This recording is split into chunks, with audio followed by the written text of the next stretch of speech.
என்ன அழகி, என்னதான் சொல்றாங்க? கேட்காதவங்களுக்கு சத்தமா சொன்னா கேட்கும்.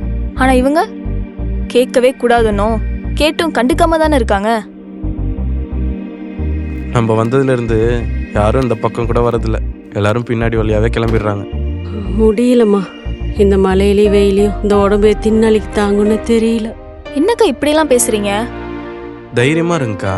நம்ம மேல அக்கறை இல்ல, செய்யறது தப்புன்னு அசிங்கமாவும் இல்ல, கேள்வி கேட்டா ஒழுங்கா பதிலும் வரதில்ல. தேவைப்படும் போது மட்டும் நம்மள ஒருத்தன் சொல்லிட்டு தோல்ல கை போடுறதும் சேர்ந்து சாப்பிட்றதுன்னு எல்லாமே பண்ணுவானுங்க. எனக்கும் அதுதான் கோவமா இருக்கு. நம்மளும் மனுஷங்க தானே. நம்ம கூட சேர்ந்து சாப்பிட்றதையும் டீ குடிக்கிறதையும் பெருமையா பேசும்போது தான் சந்தேகமா இருக்கு.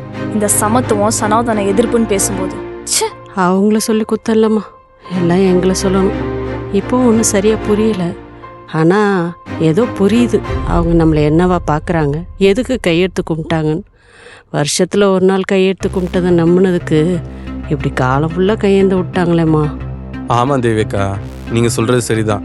நம்ம முதல்ல அவங்கள பெருசா பார்க்கறது நிப்பாட்டணும். அதுக்கு முதல்ல நமக்குள்ள இருக்கிற இந்த தாழ்வு மனப்பான்மையை தூக்கி போடணும். இந்த அரசியல்வாதிகளோ அரசாங்கமும் மக்களுக்காக தான் இருக்கு. ஆனா அது புரிஞ்சுக்கிற அரசியல்வாதிகளோ அரசு அதிகாரிகளோ வர வரைக்கும் நம்ம பிரச்சனை இன்னைக்கு தீர போறது இல்ல. அழகி, அதுவும் இல்லாம நாளாக நாளாக போலீஸும் அதிகமாயிட்டே இருக்காங்க. போலீஸோட டியூட்டி பப்ளிக்கு பாதுகாப்பு கொடுக்கறது இல்ல, அவங்க மேல் அதிகாரிங்க என்ன சொல்றாங்களோ அதை கேக்குறது. அதுல அவங்களுக்கு சரி தப்புன்னுலாம் எதுவுமே தெரியாது.